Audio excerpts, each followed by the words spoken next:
اللہ جو نہایت مہربان، اسی نے قرآن کی تعلیم فرمائی۔ خلق الانسان علمہ البیان، اسی نے انسان کو پیدا کیا، اسی نے اس کو بولنا سکھایا۔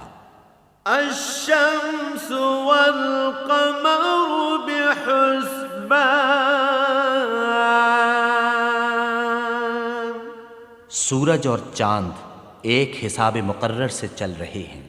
والنجم والشجر يسجدان، اور بوٹیاں اور درخت سجدہ کر رہے ہیں۔